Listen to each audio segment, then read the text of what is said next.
13 years ആയി എൻ്റെ കല്യാണം കഴിഞ്ഞിട്ട്. പക്ഷേ എനിക്ക് കുഞ്ഞുങ്ങളുണ്ടായിരുന്നില്ല. പല ടെസ്റ്റും ചെയ്തു, മെട്രോപ്ലാസ്റ്റി അങ്ങനത്തെ സർജറീസ് ചെയ്തു, പക്ഷെ ഒന്നും ഉണ്ടായില്ല. 2022 ലാസ്റ്റായിട്ട് ഒരു IVF പോലും ചെയ്ത് കഴിഞ്ഞു, പക്ഷെ അതിലും ഞങ്ങൾക്ക് സക്സസ് ഉണ്ടായില്ല. അത് ഞങ്ങൾ വിട്ടു. അതുകൊണ്ട് കുഞ്ഞില്ലാത്ത വൺ ഓഫ് ദ റീസൺസ് ആയിരുന്നു ഞങ്ങൾ പ്രാർത്ഥനയിൽ നിന്ന് ദൂരം പോയത്. ഇവിടെ വന്നു ഉടമ്പടി എടുത്തിട്ട് ഞാൻ എല്ലാ ദിവസവും അമ്മേരെ ഉടമ്പടി തൈലം ഞാൻ എൻ്റെ ലോവർ അടിവയറിൽ പരട്ടും, ഹസ്ബൻഡും അത് പരട്ടും. ഹസ്ബൻഡും കൗണ്ടിൻ്റെ പ്രശ്നങ്ങളുണ്ടായിരുന്നു. 29 ഫെബ്രുവരി 2024 എൻ്റെ പ്രഗ്നൻസി ടെസ്റ്റ് പോസിറ്റീവ് ആയിരുന്നു.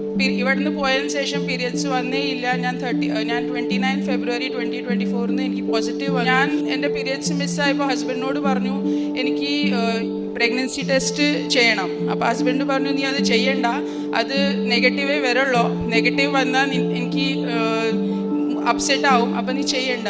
അപ്പം ഞാൻ മാതാവിൻ്റെ ലോക്കറ്റ് പിടിച്ചിട്ട് അമ്മയോട് പറഞ്ഞു, അമ്മ എനിക്കൊരു സൈൻ താ, എൻ്റെ ഹസ്ബൻഡ് ഈ വിശ്വാസം സ്ട്രോങ് ആക്കാൻ എനിക്കൊരു ചാൻസ് താ. അപ്പോൾ അതേ രാത്രി എനിക്കൊരു പേരെൻ്റെ സ്വപ്നത്തിൽ വിളിക്കുന്നു, ടെൻസി എന്ന് പറഞ്ഞിട്ട് എൻ്റെ കയ്യിലേക്ക് ഒരു കൊച്ചിനെ കൊടുക്കുന്നു.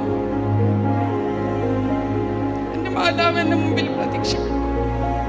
അതുകൊണ്ട് എനിക്ക് സ്ട്രോങ് ആയിട്ട് അറിയാം എൻ്റെ അമ്മ എനിക്ക് തന്ന കുഞ്ഞാണ് ഇതെന്ന്. 22 സെപ്റ്റംബർ 2024 എനിക്ക് ഒരു മോൻ ജനിച്ചു. അവൻ്റെ പേര് ഞങ്ങൾ ഡാരിയൻ എന്ന് വെച്ചു. ഡാരിയൻ്റെ മീനിങ് ഉണ്ട് ഗുഡ്നെസ് ഓഫ് ഗോഡ്.